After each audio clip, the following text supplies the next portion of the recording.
اعوذ باللہ من الشیطان الرجیم، بسم اللہ الرحمن الرحیم۔ ابتدا رب ذوالجلال کے بابرکت نام سے جو دلوں کے بھید جانتا ہے۔ ناظرین گرامی السلام علیکم، میں ہوں ارشد قریشی اور آج ایک اہم موضوع پر بات کرنے کے لیے حاضر ہوا ہوں۔ کراچی کا ای چالان سسٹم، نیت اچھی عمل میں خامیاں۔ یقیناً کراچی میں ای چالان سسٹم ایک اہم خوش آئند قدم ہے جس کے مثبت اثرات سے انکار ممکن نہیں۔ اس نظام کے نفاذ کے لیے اس نظام کے نفاذ کے بعد شہریوں میں ٹریفک قوانین کے بارے میں نہ صرف شعور میں اضافہ ہوا ہے بلکہ سگنل توڑنے، رانگ سائڈ گاڑی چلانے، بغیر ہیلمٹ اور سیٹ بیلٹ بغیر باندھے گاڑی ڈرائیو کرنے جیسے معمولی سمجھے جانے والے جرائم پر بھی لوگ اب بہت زیادہ محتاط نظر آتے ہیں۔ یہ کہنا بجا ہوگا کہ قانون کی عملداری کے بغیر کوئی بھی مہذب معاشرہ تشکیل نہیں پا سکتا، اور ای چالان اسی سمت ایک عملی کوشش ہے۔ ناظرین گرامی، لیکن ہر نئے نظام کی طرح ای چالان سسٹم بھی خامیوں اور تکنیکی اور قوانین مسائل سے مکمل طور پر پاک نہیں ہے۔ بدقسمتی سے کراچی جیسے بڑے اور پیچیدہ شہر میں جہاں ٹریفک انتظامات خود غیر یقینی صورتحال کا شکار رہتے ہیں، وہاں اگر نظام میں لچک اور زمینی حقائق کو نظر انداز کیا جائے تو یہی اصلاحی قدم شہریوں کے لیے اذیت کا باعث بن جاتا ہے۔ ناظرین گرامی، ای چالان کی سب سے بڑی خوبی یہ بتائی جاتی ہے کہ یہ انسانی مداخلت سے پاک ہے، یعنی رشوت، سفارش اور ذاتی پسند اور ناپسند کا امکان کم ہو جاتا ہے۔ مگر سوال یہ ہے کہ اگر انسانی مداخلت ختم کر دی جائے تو کیا انسانی عقل اور زمینی حالات کو بھی مکمل طور پر نظر انداز کر دیا جائے؟ کراچی میں آئے روز سڑکیں بند ہونا، ٹریفک کا رخ اچانک موڑے جانا، اچانک کنٹینر لگا کر سیکورٹی صورتحال کے باعث راستے تبدیل ہونا معمول کی بات ہے۔ ایسے میں اگر فیلڈ میں موجود ٹریفک پولیس یا قانون نافذ کرنے والے ادارے خود شہریوں کو رانگ سائڈ یا متبادل راستے پر جانے کی ہدایت دے، لیکن اس کی اطلاع کنٹرول روم یا ای چالان سسٹم کو نہ دی جائے تو نتیجہ وہی نکلتا ہے جو حالیہ دنوں میں متحد شہریوں کے ساتھ پیش آیا اور خود میرا بھی مشاہدہ رہا۔ ناظرین گرامی، گزشتہ دنوں میرے ساتھ پیش آنے والا واقعہ اس مسئلے کی واضح مثال ہے۔ وزیر اعلیٰ خیبر پختونخوا سہیل آفریدی صاحب کی کراچی آمد اور کراچی ایئرپورٹ سے ایک ریلی کی صورت میں جانے کی وجہ سے ایئرپورٹ سے شاہراہ فیصل کو جانے والی ایک سڑک قانون نافذ کرنے والے اداروں نے خود اچانک بند کی اور شہریوں کو مجبوراً یو ٹرن لے کر رانگ سائڈ جانے کی ہدایات دی گئی۔ مگر کیمرے اپنی جگہ موجود تھے، انہوں نے ہدایات، مجبوری یا حالات کو نہیں دیکھا، صرف گاڑی کی موومنٹ کو کیچر کیا۔ نتیجتاً سینکڑوں شہریوں کا چالان کٹ گیا، جو حقیقت میں شہریوں کی غلطی نہیں بلکہ انتظامی نااہلی کہہ لے یا اچانک رونما ہونے والی تبدیلی کا نتیجہ تھا۔ یہاں مسئلہ صرف ایک غلط چالان کا نہیں بلکہ اس کے بعد شروع ہونے والی اذیت کا ہے۔ کسی بھی عام شہری کے گھر 30,000 جرمانے کا چالان آنا کوئی معمولی بات نہیں ہے۔ بہت سے ایسے لوگ ہیں جو چھوٹی موٹی گاڑی اپنی فیملی کے لیے چلاتے ہیں، ادھر اپنے ضروری کام کاج کے لیے، ان کی ماہانہ تنخواہی آمدنی جو ہے وہ 30,000 روپے، اور ایک ہی چالان کی وہ مار ہے۔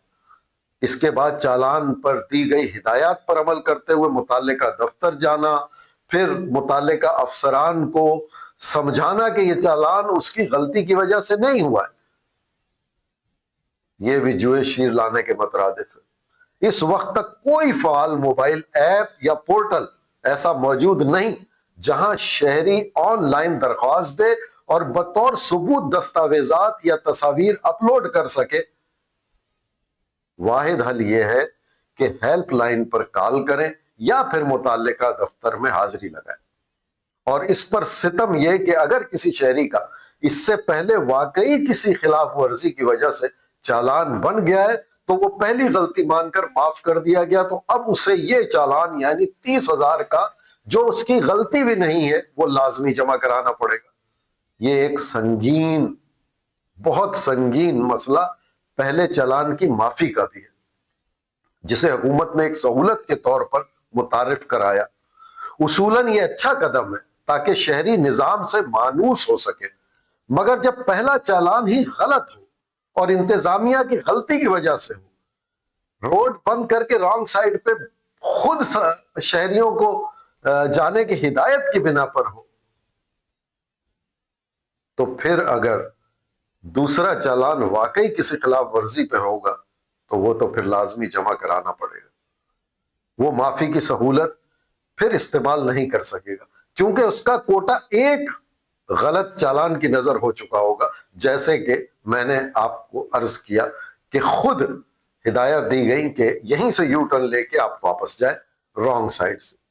یہ سراسر ناانصافی ہے۔ ایک طرف تو بات ہوئی شہریوں کی پریشانی کی، تو دوسری طرف اب دیکھتے ہیں اس غلط چالان سے حکومت کو کتنا نقصان پہنچ رہا ہے۔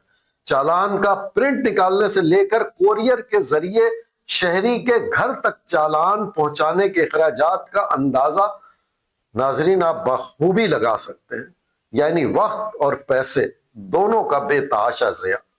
ای چالان کی فائن کی رقم پر ایک الگ بحث ہے، پھر کبھی بات ہوگی۔ مہنگائی کے اس دور میں ہزاروں روپے کا جرمانہ ایک متوسط طبقے کے شہری کے لیے معمولی بات نہیں۔ اگرچہ قانون شکنی پر سزا ضروری ہے، مگر سزا کا تعین زمینی معاشی حالات کو دیکھ کر ہونا چاہیے، خاص طور پر جب نظام ابھی ابتدائی مراحل میں ہو اور اس میں تکنیکی خامیاں موجود ہوں۔ اس کے علاوہ اپیل اور شکایت کے نظام کو بھی آسان اور ڈیجیٹل بنانا وقت کی اہم ضرورت ہے۔ اگر یہ چالان ڈیجیٹل ہے تو اس کی اپیل بھی مکمل طور پر آن لائن ہونی چاہیے، جہاں شہری چند کلکس پر ویڈیو، تصاویر اور وضاحت دیکھ کر فیصلہ کر سکے، نہ صرف یہ کہ اپنے کاغذات اٹھا کر دفتروں کے چکر لگائے۔ حکومت یہاں پر جو میرے مشاہدے میں بات آئی، اس کے بعد جو میں سوچنے پر مجبور ہوں کہ حکومت، ٹریفک پولیس اور آئی ٹی ڈپارٹمنٹ کو مل بٹ کر اس نظام کا اثر نو جائزہ لینا ہوگا۔ فیلڈ میں ہونے والی اچانک تبدیلیوں اور روڈ بلاک ہونے کی فوری اطلاع کنٹرول روم تک پہنچانے کا مؤثر طریقہ واضح کرنا ہوگا۔ کیمروں اور انسانی فیصلوں کے درمیان ایک ایسا رابطہ ہونا چاہیے جو شہری کو بلا وجہ مجرم نہ بنائے۔ یعنی کسی بھی جگہ پر اگر کنٹینر لگا دیے یا بوتھ وے روڈ کو ون وے کر دیا گیا کوئی بھی وی آئی پی موومنٹ کی وجہ سے یا کسی حادثے کی وجہ سے، تو فوراً کنٹرول روم میں اطلاع دی جائے کہ اس ٹائم سے اس ٹائم تک یہ جتنے شہری گزرے ہیں یہ رانگ سائڈ پہ ان کا چالان نہیں بنتا کیونکہ یہ ایک مجبوری کے تحت ہم نے گزارے ہیں۔ تو اس سے ایک شہری ذہنی اذیت سے بچ جائے گا، دوسرا حکومت پاکستان کے پیسے بھی بچ جائیں گے۔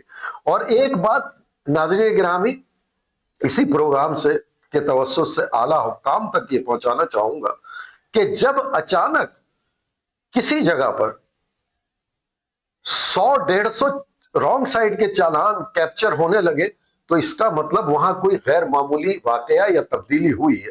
اس چالان کو بھیجنے سے پہلے وہاں اس علاقے کی تحقیقات کرا لی جائے کہ یا کنسرن جو وہاں کا پولیس افسر ڈیوٹی پہ ہو اس سے دریافت کر لیا جائے کہ ماجرا ہے کیا، تو یہ ہزیمت بھی بھگتنے سے بچا جا سکتا ہے۔ آخر میں یہی کہوں گا کہ ای چالان سسٹم ایک اچھا اور ضروری اقدام ہے، مگر اس کی کامیابی کا دار و مدار صرف کیمروں پر نہیں بلکہ انصاف، شفافیت اور شہری سہولت پر ہے۔ اگر یہ نظام عوام کی سہولت کے بجائے خوف اور پریشانی کی علامت بن گیا تو مقصد فوت ہو جائے گا۔ ضرورت اس امر کی ہے کہ قانون کی عملداری کے ساتھ ساتھ عوامی اعتماد کو بھی برقرار رکھا جائے، کیونکہ اعتماد کے بغیر کوئی بھی نظام دیر پا نہیں ہو سکتا۔ انہی الفاظ کے ساتھ میں اجازت چاہوں گا۔ فی امان اللہ۔